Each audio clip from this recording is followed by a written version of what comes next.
Hello everybody and welcome back. This is that gardening guy here again, back after a longer break than I would have liked. I got exams done though, so now these videos should be coming out a bit more regularly. A lot's happened since then with our tomatoes, as you'll see right here. Yeah, last time we saw them, they were about yay high. So if you're like me and you're maybe growing them under lights, you're starting to run out of room a little bit. So what I'm going to show you today is how to lower these into pots and maybe buy yourself a little bit more time. And this does two things. One, it first and foremost, helps the root system. The little hairs here on the stem, once buried, can begin to root. Every one of these can be a potential root. And after this is when you're going to start to see, in a couple weeks after doing this, you're going to start to see the roots on the outside of this here. It's really quite something to see. And usually it's a good indication of when you need to transplant. If you're seeing more white than dirt here, little white roots in the dirt, then you know it's time to transplant. This also just kind of lets them sit a little bit lower, gives them a bit more support, because if you leave them without doing it for a while, this can happen. This is another little plant that didn't fare as well. These are both Romas, so no difference between them. The only difference is this one got a little bit taller, but it started to bend, and it is still quite alive. Do not fret if you see your tomatoes doing this. Don't worry, they still have plenty of life, and they can have a normal growing season. All you have to do, though, is just straighten them out when you bury them and let them sit a little bit lighter. And I'll show you a trick as to how to let them bend back to the direction of the sun to kind of right themselves. So at the end, this is what we have right here. And this is what we want it to look like. This is another Roma. This one was just as tall as this one, but now with the stem buried, it'll begin to root out a little bit better. And it's a little bit easier to manage, a little less height to it. So without further ado, I will show you how to do that. Alright, I'm going to demonstrate with the crooked one. A lot of these are going to be a lot easier, no bends in the stem or anything, but just so you can see the worst case scenario, I'll use this little guy. First thing you want to do, the first leaves that came out on this little thing, it's time to say goodbye to them. They're not going to do any good beneath the ground, so you want to see that little one right there. You just want to take it as close to the stem as possible, but don't cut your stem. I've given myself headaches accidentally doing that. It just makes you feel sick if you do it. So just take that off, throw it in a little bin somewhere. If you got a compost bin, throw it on in. That's just fine. And what you want to do now is we need to take it out of the pot and clear out some of the dirt beneath it so that the plant can sit a little bit lower. So the way you do that, if you've been watering this regularly, this has gotten not so much like a brick, but a bit more firm than, say, if it was just loose soil that you tossed in. So you should be able to just kind of hold it like this. Just let all that dirt slip right out. You've got yourself a little cylinder-shaped, or whatever shaped pot you have, a little clump of soil. So what you want to do is a practice called tickling the roots. If you can find them at the bottom, you might see some roots here. A lot of this is actually, some of this is just grass. That's the risk you run with some manures. You can get a few more seeds in there. Not too much of a problem though, and in the end I think the benefits outweigh the risks. So what you just want to do is start very, very gently taking dirt off the end, very gently, because if the root system has started to go lower, you don't want to rip any of that off. If you take a few off, the plant can survive just fine, but just very gently start tickling the roots, they call it. Just take your fingers and very lightly scrape along here. And what I'm going to do, and sometimes the roots might not have spread out at all. If you don't see that, don't worry about it. I've actually had a few where it's been about in the shape of a little pot I grew it in. I showed you some of those other those little greenhouse trays, and they hadn't gone more than half an inch away, or they hadn't grown out more than half an inch away from that. So I'm just going to speed it up here so you can see what it'll look like in the end.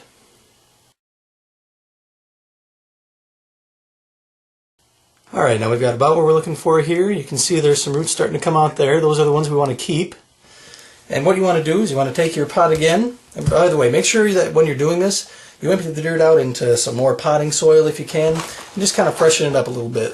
Keep it really moist as well. Just kind of mix in the stuff you just took out of the pot and some of the fresher stuff. And just make sure this is a moist mixture. You want it to be moist whenever you're putting in a new plant or a new seedling or seed itself. Just make sure that the roots really take off. So what I'm going to do here is, this is a little bit more dry than I would like, so I am going to add a little bit of water to this, just because it's just a little bit too dry for my taste.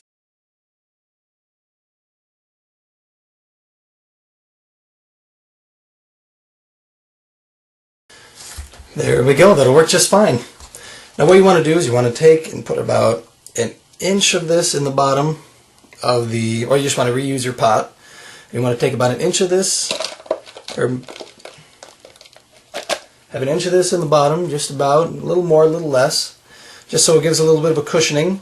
And the roots don't grow down so much as out. The little hairs on the stem just really grow out more than anything. So you want to give it a little cushion on the bottom since it will grow down a little bit.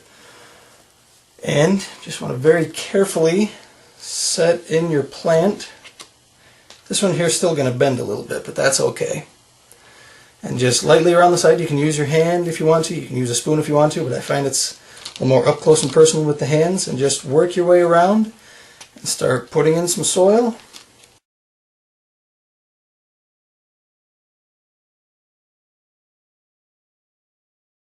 And what you want to do before you put in the last bit is what you just kind of tap the bottom and tink down some of that soil there. It does a couple of things, just really keeps it in there securely so it's not going to move too much, and that gives you room to put in a little bit more along the top, just so the roots have that much more room to spread out.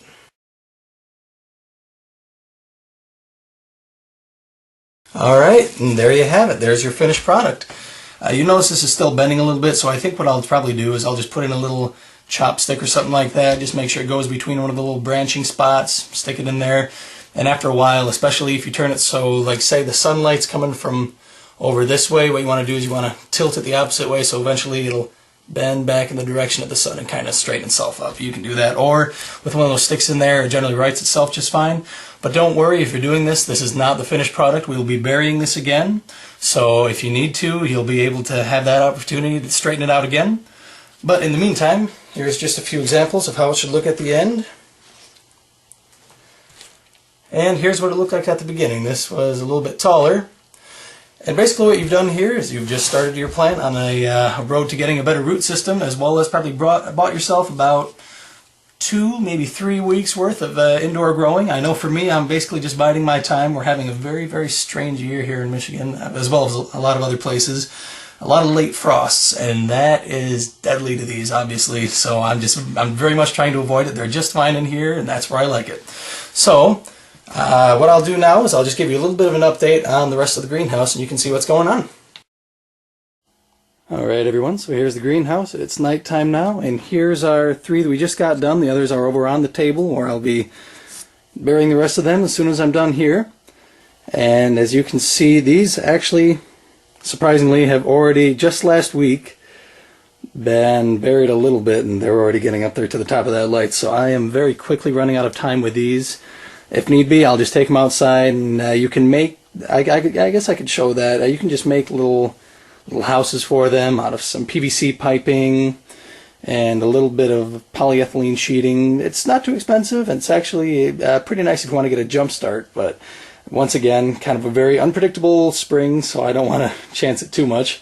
Here's the ones down below. Here we have the yellow pears. I just put those in not too long ago.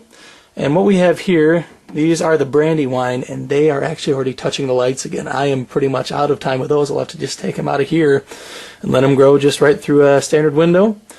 Here we have the super beefsteaks. These have not been buried yet, so I still need to get to those. But as you can see, they are coming up just as healthy as can be. And here we have on the left, we have our peppers. Aren't they looking nice after we transplanted them? They'll start to take off a lot more after that. So this is pretty much going to be the last time I see you until it's really time to get them in the ground, and believe me, that's going to sneak up on you faster than you think. Between then, if I get some time, I might show you how to start up a little indoor herb garden. All these tomatoes and peppers and whatnot. It's nice to have one of those, and it's a lot of fun to watch them come up. So until I see you next, good luck and happy gardening.